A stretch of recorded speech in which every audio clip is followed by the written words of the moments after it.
Il était une fois un royaume fort, paisible et libre, au bord du grand fleuve Sénégal qui s'appelait Logo Saboussiré, et à sa tête un roi que tout le monde aimait, Nyamodi Susogo. Maman, pourquoi tout le monde dit que le roi Nyamodi est courageux? Parce qu'il protège notre liberté comme on protège un feu contre le vent. Majesté, des hommes blancs, des soldats, ils s'approchent.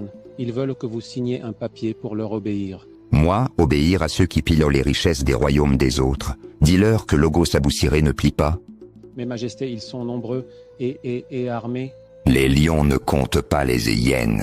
Ils rugissent. Le roi Nyamodi savait que l'ennemi était puissant et qu'une dure bataille se préparait et comptait sur le soutien de Amadou, fils du célèbre chef El Hadj Oumar Tall, qui voulait lui aussi empêcher les Français d'envahir leurs terres. Frère Nyamodi, j'ai apporté mes guerriers. Nous lutterons ensemble contre l'injustice. Merci, Amadou, digne fils de El Hadj Oumar Tall. Ton soutien ne me surprend guère. Logo est sien, même la plus haute montagne tremble sous 2 éléphants. Le crépuscule baignait Saboussiré d'une lumière orangée, tandis que le roi gravissait la falaise, suivi de son griot et de 2 soldats. L'air, chargé d'encens et de poussière, annonçait déjà la présence du vieux féticheur, dont les yeux, au sommet, brillaient comme 2 braises. Mon roi, les dieux des Blancs feront pleuvoir le feu sur tes terres, tes alliés d'hier. Resteront muets comme des tambours brisés. Souviens-toi, l'arbre qui ignore le vent finit par apprendre la danse où la hache prépare ton cœur à la tempête.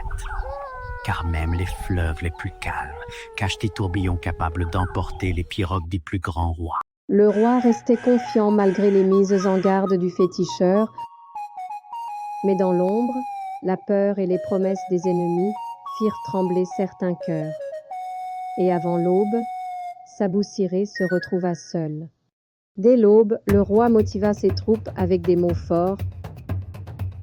Ils ont les canons, mais nous avons nos cœurs. Aujourd'hui, nous combattons non pour la victoire, mais pour l'honneur. Papa, tu vas revenir.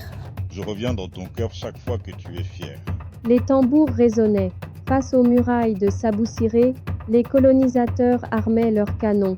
Du haut des remparts, les guerriers criaient « Ici, nul n'entrera sans l'épreuve du courage ».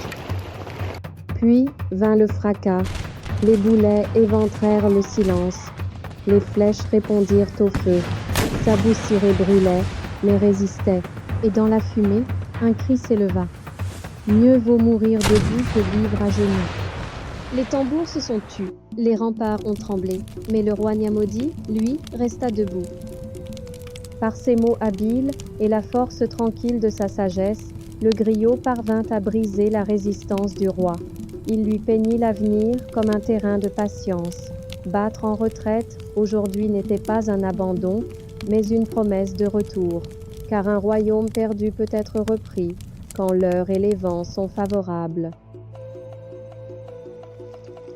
La pirogue glissant au loin sur le fleuve, avec la fumée et les dégâts visibles à l'arrière-plan pour renforcer l'émotion, avec le roi en face, le griot et le rameur de dos. Soudain, un obus déchira l'eau et le silence, projetant le frêle esquif dans un chaos de bois et de cris. Allongé à terre, le souffle court, le roi écouta la voix tremblante du griot, ultime écho d'un royaume qui s'éteignait. « Mon roi, pourquoi? Pourquoi avoir ignoré les avertissements des oracles? Vous saviez que cette bataille serait perdue d'avance. » Parce qu'un jour, ils viendront encore. Et je voulais que ceux qui porteront notre sang sachent qu'on peut les affronter. Que la résistance est possible. Même un seul jour de lutte peut semer la graine de notre liberté. Dis-leur qu'on peut se lever, qu'on peut dire non, et qu'alors viendra notre indépendance. Ce jour-là, notre roi rendit son dernier souffle sur cette rive.